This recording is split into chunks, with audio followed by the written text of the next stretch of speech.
van u, meer dan de sterren van de hemel, meer dan het water van de zee, meer dan ik u zeggen kan. Halleluja, Adonai, Halleluja,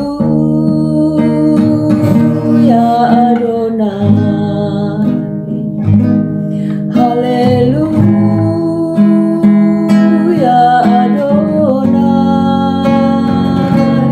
Amen.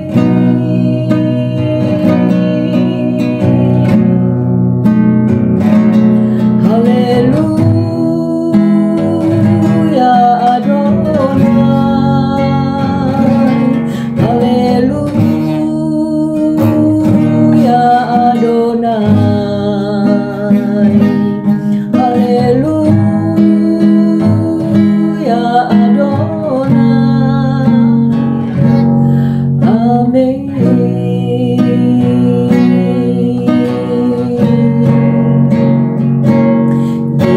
Hou van u, maar met het sterren aan de hemel, meer dan het water van de zee, meer dan ik u zeggen kan. Jezus, ik hou van u, meer dan de sterren van de hemel, meer dan het water van de zee, meer dan ik u zeggen kan. Halleluja, Adonai, Halleluja, Adonai, Halleluja, Adonai, Amen.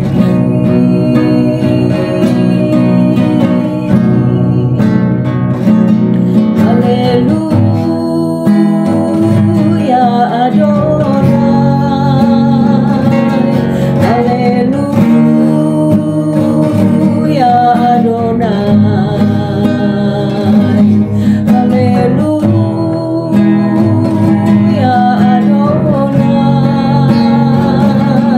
Amen.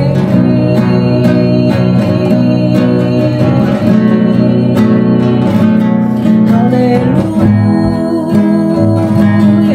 Adonai, Halleluja, Adonai, Halleluja, Adonai,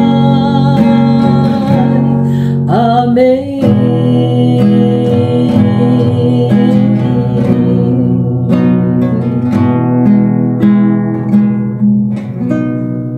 Shalom Bapak Ibu Saudara yang dikasihi oleh Tuhan. Kita sudah membaca beberapa bagian dari firman Tuhan, dan hari ini kita akan tetap melanjutkan dari 2 Raja-Raja 15, mulai dari ayatnya yang ke-17 sampai dengan ayatnya yang ke-22. Tapi sebelumnya kita akan berdoa untuk firman Tuhan. Kita berdoa. Terima kasih Bapa Surgawi untuk kasih setiamu. Terima kasih bahwa kami boleh menyadari bahwa pujian kami mengatakan bahwa kami mencintai Engkau Tuhan. Lebih dari segala hal Bapa, seperti bintang-bintang di langit atau air di laut Tuhan. Kasih setiamu itu begitu besar, luar biasa bagi kami. Dan kami menyembah Engkau sebagai Tuhan yang hidup. Terima kasih. Dan biarlah malam hari ini kami boleh meneruskan akan pembacaan firman Tuhan, dan kami boleh mengerti apa yang Tuhan mau bagi kami. Di dalam nama Yesus kami berdoa. Haleluya. Amin. Oke, firman Tuhan terambil dari 2 Raja-Raja 15, ayatnya yang ke-17 sampai dengan ke-22, yang mengatakan demikian. Menahem, Raja Israel. Dalam tahun ke-39 zaman Azaria Raja Yehuda, Menahem bin Gadi menjadi raja atas Israel. Ia memerintah 10 tahun lamanya di Samaria. Ia melakukan apa apa yang jahat di mata Tuhan. Sepanjang umurnya ia tidak menjauh dari dosa-dosa Yerobiam bin Nebat yang mengakibatkan orang Israel berdosa pula. Pul, Raja Asyur, datang menyerang negeri itu.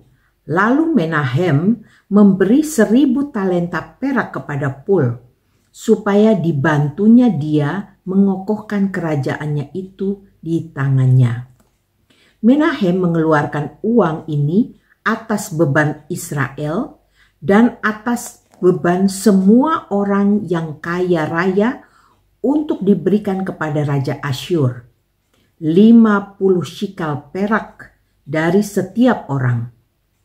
Lalu pulanglah Raja Asyur dan ia tidak tinggal di sana di negeri itu. Selebihnya dari riwayat Menahem dan segala yang dilakukannya, bukankah semuanya itu tertulis dalam kitab sejarah raja-raja Israel? Kemudian Menahem mendapat perhentian bersama-sama dengan nenek moyangnya. Maka Pekaya anaknya menjadi raja menggantikan dia. Kita baca firman Tuhan, renungan bagaimana sejarah cerita kerajaan Israel tapi juga Yehuda. Tapi di sini kita sedang membahas tentang Raja Israel. Waktu itu kerajaan dibagi dua, terpecah menjadi dua, Israel dan Yehuda. Dan di dalam kerajaan Israel saat itu, Raja Menahem bin Gadi menjadi raja atas Israel. Dia memerintah. Nah, perbuatan jahat yang sudah dilakukan secara turun-menurun dari keluarga keturunan Yerobiam bin Nebat, ya, mengakibatkan sakit hati Tuhan. Karena apa? Mereka lakukan penyembahan berhala. Mereka lebih menyembah berhala daripada menyembah Tuhan. Mereka lebih memberikan korban kepada berhala-berhala dan melupakan bahwa Tuhan Allah Israel adalah Allah yang hidup. Tapi itu dosa merupakan satu kutuk yang sudah mengakibatkan Israel jauh dari hadapan Tuhan. Mereka tidak menerima berkat. Mereka tidak hidup dalam damai sejahtera. Kemudian yang kedua, Menahem dikatakan bahwa negeri itu saat itu dikuasai atau diserang oleh Raja Asyur. Ya, Raja Asyur itu ingin menyerang, kemudian Menahem melakukan istilahnya negosiasi, ya, minta perlindungan supaya jangan diapa-apakan, tapi dengan mengorbankan uang rakyat dan juga semua orang kaya harus membayar upeti, harus membayar sesuatu. Jadi dia berusaha untuk menyogok. Dia bekerja sama dengan pihak yang tidak benar, yang menentang Allah. Nah, di sini kejahatan manusia seringkali berusaha dari dosa yang satu, mereka lari kepada dosa yang lain. Dosa kebohongan, lari kepada dosa penghujatan, lari kepada dosa-dosa penyembahan berhala atau penipuan-penipuan yang lebih parah lagi, bahkan mengakibatkan bangsa Israel melupakan Tuhan, sedangkan bangsa Israel adalah umat pilihan Allah. Disinilah kejatuhan demi kejatuhan, dan sampai mereka harus dibawa kepada pembuangan. Dosa yang diajarkan, yang diturunkan oleh raja-raja sebelumnya, itu menjadi ikatan. Nah, di sini kita belajar bagaimana sejarah kehidupan manusia itu akan terulang kalau kita tidak mau kembali kepada Tuhan. Di sini kita belajar bagaimana Menahem akhirnya hidup dalam ikatan dan dia tidak bisa lepas dari sana.